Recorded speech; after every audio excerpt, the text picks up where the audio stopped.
Guys, അപ്പോൾ നമ്മൾ safely വീട്ടിലെത്തി.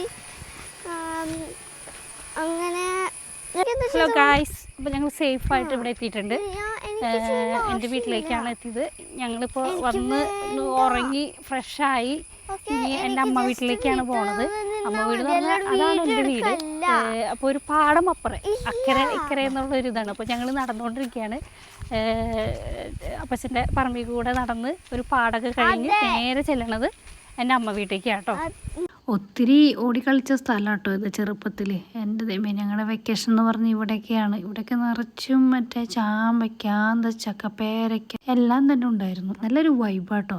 ഈ റബ്ബർ തോട്ടവും അതുപോലെ നമ്മുടെ പാലവും തോടും ഈ പാടമൊക്കെ കഴിഞ്ഞ് അക്കരയ്ക്ക് ചെല്ലാന്ന് പറയുന്നത് ഒരു വൈബ് തന്നെയാണ്. ചെറുപ്പത്തിലൊക്കെ കുറേ എൻജോയ് ചെയ്തിട്ടുണ്ട്. ഇതോടൊക്കെയാണ് ഞങ്ങൾ ഞങ്ങളുടെ സ്കൂളിലേക്കൊക്കെ പോയിരുന്നത്.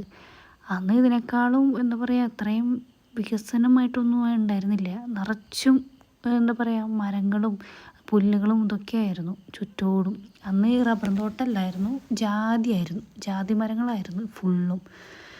പിന്നെ അത് പറക്കാനൊന്നും ആരുമില്ലാത്തതുകൊണ്ട് അപ്പച്ചൻ റബ്ബർ വെച്ചു. കാടിന് ഇപ്പോഴും കുറവൊന്നുമില്ല കേട്ടോ, നിറച്ചും ചെറിയ ചെറിയ മരങ്ങളും ഇതൊക്കെയാണ്. ഇത് ചെറിയൊരു കുളമാണ്, ഇതിന് ചുറ്റോടും കാടാണ്. ഞാൻ അപ്പച്ചനോട് വെച്ചപ്പോൾ അപ്പച്ചൻ പറഞ്ഞപ്പോൾ മഴക്കാലം ഇപ്പോൾ എന്ത് ചെയ്തിട്ടും കാര്യമില്ല എന്നാണ് പറഞ്ഞത്. പെട്ടെന്ന് തന്നെ അത് വളർന്നുകൊണ്ടിരിക്കുന്നു പറഞ്ഞു. വലിയൊരു കുളമാട്ടോ അത്. നമ്മൾ കൃഷിയുടെ ആവശ്യങ്ങൾക്കൊക്കെ വെള്ളം യൂസ് ചെയ്യണ ഇതിൽ നിന്ന്. ഇനിയാണ് നമ്മുടെ ഓൾഡ് ജനറേഷൻ്റെ സ്വിമ്മിംഗ് പൂള് വരുന്നത്. നമ്മളൊക്കെ നീന്തൽ പഠിക്കാൻ ശ്രമിച്ചതും പഠിച്ചതും ഇതുപോലെയുള്ള തോടുകളിലും കനാലുകളിലൊക്കെ അല്ലേ. അത് ഞാനും ഇതന്നെ എൻ്റെ അവസ്ഥ. പക്ഷേ ഞാൻ നീന്തലൊന്നും പഠിച്ചൊന്നുമില്ല. കുറേ ശ്രമിച്ചു, പക്ഷെ നടന്നില്ല. എന്നാലും കളിക്കാനും കുളിക്കാനും ഒക്കെ ഒത്തിരി ഇവിടെ വന്നിട്ടുണ്ട്. മീൻ പിടിക്കാനും ഇതിനൊക്കെ വന്നിട്ടുണ്ട്. ഒത്തിരി എൻജോയ് ചെയ്തിട്ടുണ്ട് ഇവിടെയൊക്കെ. അത് ഒറ്റയ്ക്കൊന്നുമല്ലല്ലോ, നമുക്ക് ഇഷ്ടം പോലെ നമ്മുടെ കസിൻസ് നമ്മുടെ കൂടെ ഉണ്ടല്ലോ. അതൊക്കെ ഒരു രസം, അതൊക്കെ ഒരു കാലം, നമ്മുടെ ആ കുട്ടിക്കാലം. ഇപ്പോഴത്തെ പിള്ളേർക്ക് അതൊന്നും പറഞ്ഞാൽ മനസ്സിലാവില്ല.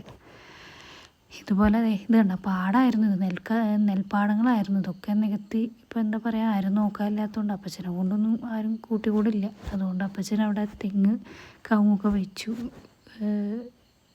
അപ്പോൾ ഞങ്ങൾ രണ്ട് മക്കൾക്കും കൃഷിയോട് താല്പര്യമില്ലായ്മയല്ല, എന്നാലും അതിലോട്ട് ഇറങ്ങിയില്ല. അതുകൊണ്ട് അപ്പച്ചൻ അവിടെയൊക്കെ വാഴയൊക്കെ വെച്ച് തെങ്ങും കവുങ്ങൊക്കെ വെച്ച് അപ്പച്ചൻ്റെ രീതിക്ക് കൃഷി നോക്കാൻ തുടങ്ങി. നമ്മൾ ഏകദേശം എത്താറായിട്ടുണ്ട് കേട്ടോ. അവിടെ എൻ്റെ അമ്മാമ്മയും അപ്പാപ്പനും പിന്നെ അതുപോലെ ഒരു സുന്ദരി പൂച്ചക്കുട്ടിയും പിന്നെ പട്ടിക്കുട്ടിയും 1-2 ഉണ്ടെന്ന് തോന്നുന്നു. അതുകൊണ്ട് കേട്ടോ, നമുക്ക് അവരോടൊക്കെ കണ്ട് അവരോട് വിശേഷങ്ങളൊക്കെ സംസാരിച്ച് അടുത്ത വീഡിയോയിൽ കാണാം കേട്ടോ.